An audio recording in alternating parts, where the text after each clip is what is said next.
A Kent County jury has awarded this woman more than $700,000 because despite 3 trips to the emergency room, Spectrum Hospital never diagnosed her with a life-altering illness. And this case is raising questions on who's seeing you when you walk into the hospital. 24-hour News 8's Joe LaFurgey is live at Spectrum Butterworth in Grand Rapids with the story. Joe?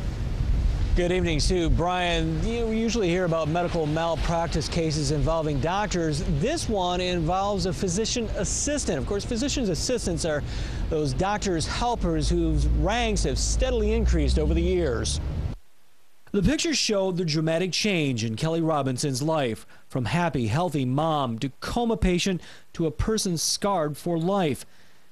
Robinson's not talking, but her attorney is. She doesn't sound the same when she talks. She doesn't eat the same, but she's a fighter.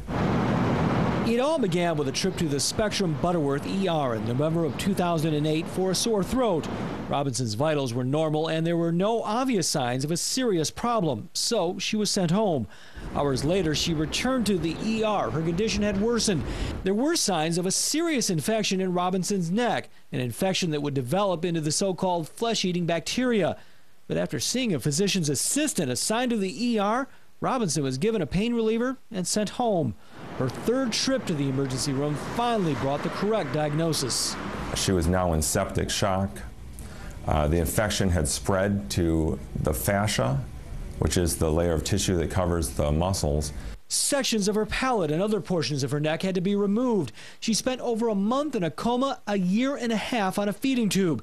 She still has trouble eating and her speech may never be the same. But who missed the call? According to the jury and according to our experts, the physician assistant dropped the ball. By not picking up on the diagnosis and not calling for a doctor to look at Robinson. The number of physician's assistants in hospitals and doctors' offices in the U.S. continues to grow. Over 3,800 are here in Michigan. In general, PAs have a number of jobs, from conducting physical exams to ordering and interpreting tests to diagnosing and treating illnesses. They have to be properly educated, licensed by the state, and work under the supervision of a doctor. And that was the big concern in the Robinson case. Didn't pick up on the fact that something was seriously wrong, didn't provide all of the information to the physician, and didn't ask the physician to come in and see the patient. Robinson's lawyer hopes the verdict against Spectrum and the PA in question serves as a wake-up call. We obviously don't have any control over what the hospital does, but I would hope that they would make some changes in the way that they're using physician assistants. As for that, Spectrum officials not commenting tonight. They would only say they are considering their options and wouldn't go into details of what those options are.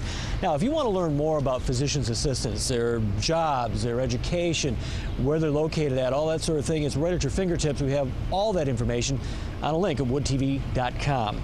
Live in Grand Rapids, Joe LaFurgey, 24-hour News 8.